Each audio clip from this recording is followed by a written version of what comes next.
Hi, everybody. Welcome to another installment of Fitness Professional Interviews. Today, I have my good friend Cory Sims with us. Cory and Kyle. Kyle's with us as well. Cory and Kyle, can you introduce yourselves, please? Ah, actor. Auto. All right, so he's gonna run around. Hi, I'm Cory Sims. I'm senior manager of fitness and programming at Exact Sciences in Madison, Wisconsin, and I oversee a team of 3 personal trainers and 4 group fitness instructors. And we provide fitness offerings to all of our employees here and around the country. Okay, awesome. That sounds like a pretty big undertaking at Exact Sciences. So, can you tell me a little bit about some of the nutritional stuff that you provide for your employees or people who come and work out with you? Things that can benefit them that they can do in their daily life?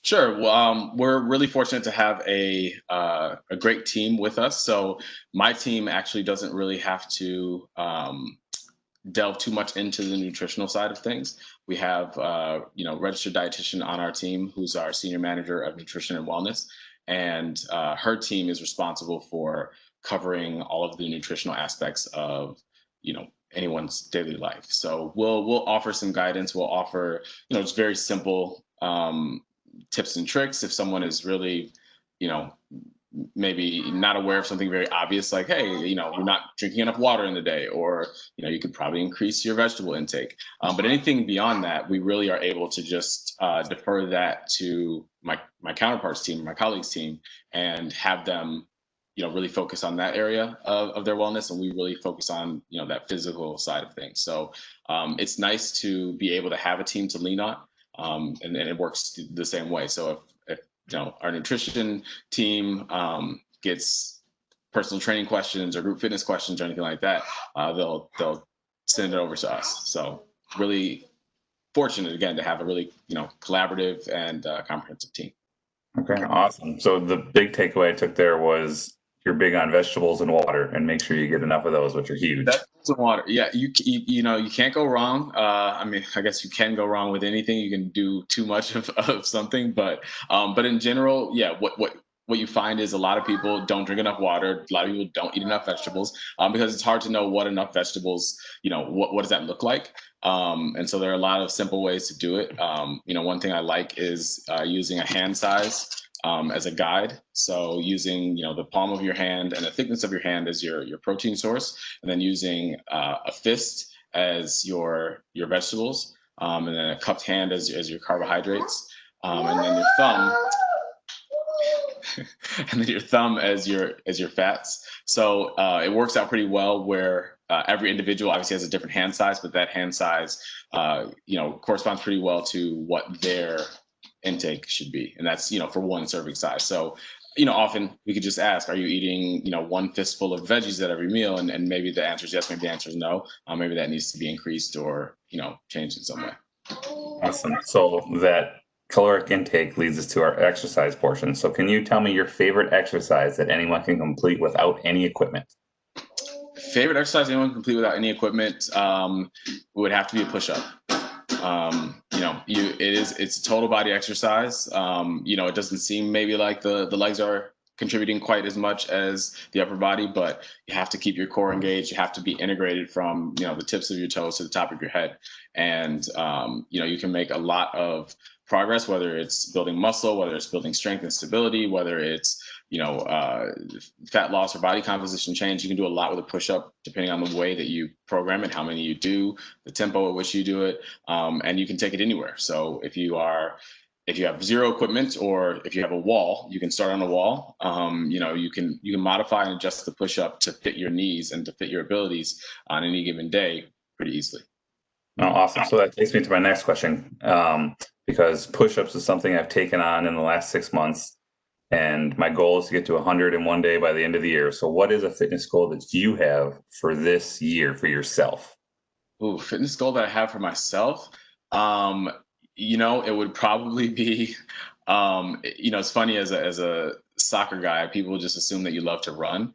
I like to sprint. I don't like to run long distances. So, Can we just and let me temper this. A 5K is not a long distance, but but But for me, mentally, it's a long distance because I just get, for me, I get bored after a while, you know. See, if I'm running, if I've got them in the jogging stroller or something like that, it's fun. I like to run around the neighborhood. Um, but again, mentally, I'd much rather do 100 sprints than run a 5K. So I am running a couple of 5Ks this year. So I guess just staying mentally checked into that and competing those in a time close to what I did 10 years ago is my goal. So Okay, awesome. So shifting gears from the physical side to the mental side a little bit, can you give us a tip for dealing with stress? Students are dealing with stress, whether it's related to school or it's related to their work life or their personal life.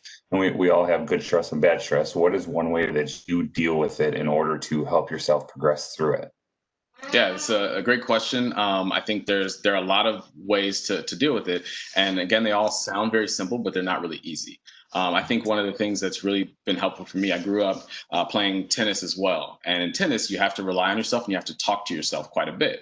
And I think that self talk is something that we can do consciously or unconsciously, and a lot of times I find that self talk is negative. So it's, oh, I didn't get this done, I'm not good enough, or I'm not smart enough, or oh man, I can't believe I forgot that. I'm the worst, as opposed to preparing oneself for one's day and giving oneself encouragement. Like, hey, you've got this big exam coming up. You've been studying. You've been doing well. You're going to give it your best shot, et cetera, et cetera. And just starting each day and each moment or each activity you get ready to begin with some positive self-talk, and then even afterwards, some self-reflection, some self-talk, and just asking yourself, how did that go? How can you be better? Or picking yourself up if you didn't do something well. So Yeah. being your own advocate in that sense, we got gymnastics going on here now. Hey, all right. We like that. Yeah, pero con cuidado, okay? Um, so I think positive self talk can go a long way, and Yeah. And sometimes I think that yeah, when big we get in that rut, it's hard to get the positive part out. So relying on things that you're strong on to revert back to for positive self-talk when you just feel defeated or something came bad, and it's like, well, I still have this to fall back on. This is the thing that I do well, and having that one thing I think is super helpful. yeah. To get that self-talk going when you're in a spot where you just feel defeated or deflated. And yeah, and sometimes you can't necessarily work through a situation in your head in that moment, and it's okay to let it go. So another tip is just honestly squeezing the hands together, holding the breath, and then letting go. So physically practicing that act of letting go helps you to mentally let go of that situation as well. Sometimes you can talk through something, or you can think, okay, how could I have done this differently, or approach it. And sometimes it's best to just leave that thought and let it be. Don't judge it one way or the other. Just let it exist, and kind of let it go for a moment and come back to it at a time when you're ready. So it can be just squeezing the fist together for 5 seconds, closing the eyes, holding the breath, exhale, let it go, and then say, okay, we're going to start something new, or we're going to do the next thing, and start with some positive talk for whatever comes next. And if you come back to that same situation again, maybe you see it with different eyes at that point. Yeah, for sure. That's great stuff. So the next part I think is really prevalent with especially students that we have is sleep. So when you're having trouble sleeping, you can't calm your mind because your mind is running 100 laps a minute, doing your 100 sprints. What is a tool that you use to help yourself fall asleep to get the rest that you need so you're ready to go for the next day? I'll say this. I'll think back to my father days, because as you know, sleep is a premium right now. Especially last night, he going through a little sleep regression, so didn't necessarily get as much as one would like. But but I definitely have had those moments where I'm thinking about something and it's hard to settle the mind. But doing a brain dump and just taking those thoughts, writing them down on paper or putting them on your phone, whatever works for you. Paper is probably better at that point in time, just because you're not getting the blue light, which is going to interfere with your sleep. But taking all those thoughts that you have and just writing them out and saying, okay, I'll get to this tomorrow or whatever. But being able to get those thoughts out rather than keep swirling around in your head, can be really helpful for that. And then, going back to practicing breathing, focusing on that, just inhale through the nose, exhale through the mouth, counting your breath. That type of thing can help as well. But really, again, addressing the thoughts that are going through your mind and writing them down can help you feel settled, because you don't have to keep that thought and think, if I fall asleep, I'm going to forget this really important thing. You write it down, you can typically just kind of clear that out and maybe find a little bit more rest. And then being mindful about how to wind down. It's very tough. I remember being a student. It's not easy to say, "Oh, I'm going to stop studying at this time and then go to bed." But oftentimes, I remember, students who make that choice between going to bed and maybe waking up in the morning and doing something, or trying to get through, pull an all-nighter and get through whatever assignment you have. And, 9 out of 10 times you're better off going to bed and then waking up and doing whatever assignment that is. So, recognizing, okay, there's a good time at which I should maybe stop doing, whatever work it is. And hopefully it's before midnight. And again, I understand that's not always realistic. But if you can, you get better sleep the earlier you go to bed. So typically, if you can say, okay, I'm going to cut this off at 11 or 10:30 or whatever, and take maybe 20 minutes prior to the time you want to go to sleep to kind of stop doing that activity and wind down, can help, again, calm those thoughts a little bit. So, sleep is definitely an ideal thing. I know that it's not easy for people to get because of all of our life circumstances, and especially being a student, I know that it's, always feels like there's something you have to do, and sleep is sort of a luxury. But trying to build those habits early on can set you up for more success later on, for sure. Well, it's shameless plug time. Anybody who's watched these videos knows that I get a shameless plug in every video. And the Headspace app is available to all the students. Go to MadisonCollegeRecreation.com, and the information to download it is there. And these things that Cory's talking about with your breathing and calming your mind and going to sleep, there are tools within that app to help you. So go check that out and download it, because it's free for everybody. All right, I'm done with shameless app time. Shameless plug time. So we get to the fun part of Would You Rather. Are you ready for rapid fire Would You Rather? Whew, all right, let's do it. Would you rather have to skip everywhere or run everywhere?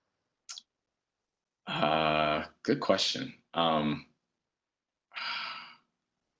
think run everywhere. Oh, you're a soccer guy, so that works out. I enjoy skipping too, but I think I would run everywhere. Okay, would you rather sit with a resting lion for 10 minutes or run across a hungry alligator's back? I'll sit with the lion. You're a brave soul. Would Alligators are tricky. I'm not running across an alligator.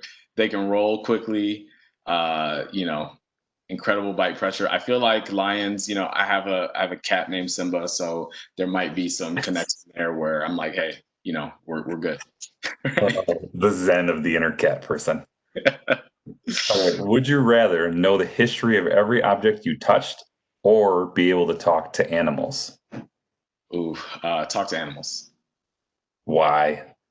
I feel like there's so much. There'd be a lot of knowledge gained either way. But sometimes you just wonder why animals are doing what they're doing. It'd be really cool to be able to ask them. Obviously you could ask a 300-year-old tortoise to tell you something incredible, but you also, does anyone really know what squirrels are doing? Like, they're just running around and we're not sure. And I've got a lot of questions. So I agree. And I'm going to lump insects into animals, and I'm going to ask the fruit fly what he's doing in my kitchen and how great of a ninja he is, because I cannot catch him.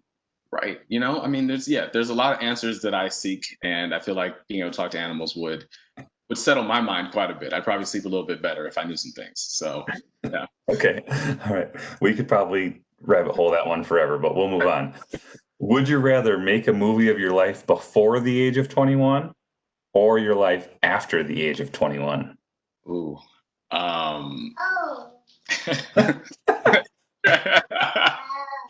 Yeah.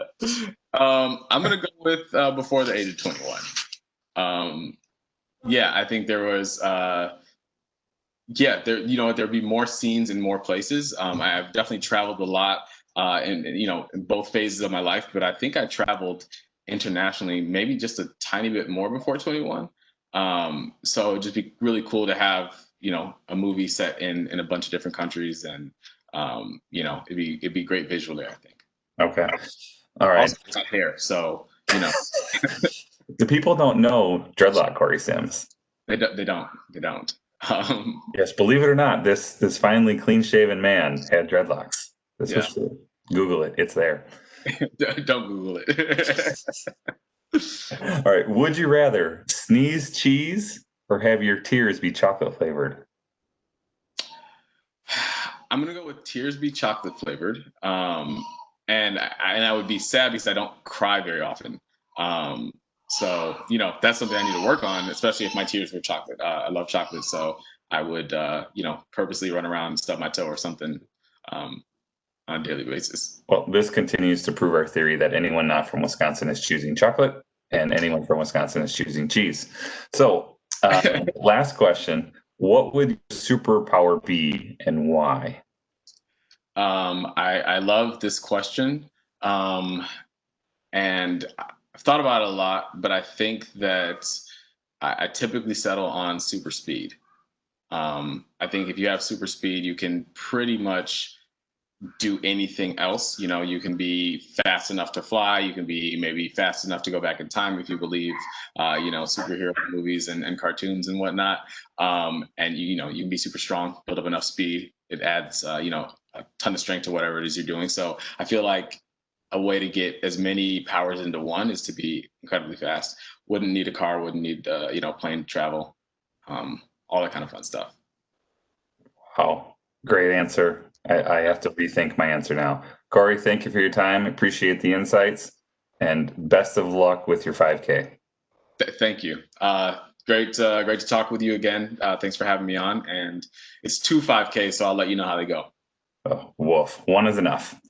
Right. All right.